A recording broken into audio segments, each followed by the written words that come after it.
Vətəndaşlar aldıqları mənzillərdə ortalığa çıxan qüsurların əvəzini tikinti şirkətlərindən geri tələb edə bilərlər. Təcrübədə ən çox yayılmış qüsurlar bunlardır. Birincisi, müqavilədə göstərilən sahə ilə reallıqdakı sahə uyğun gəlmədikdə. İkincisi, tavanın hündürlüyü müqavilədə göstərilən hündürlükdən az olduqda. Üçüncüsü, divarların düzgün tikilməməsi. Məsələn, divarlar əyri, dalğalı tikilib və yaxud da ki, suvaq vurulmur.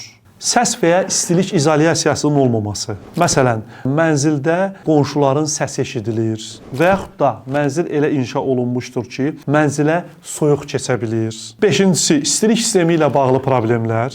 Altıncısı, müqavilədə göstərilən otaq sayı ilə bağlı problemlər. Məsələn, müqavilədə 3 otaq nəzərdə tutulmuşdur, amma reallıqda 2 otaq tikilmişdir.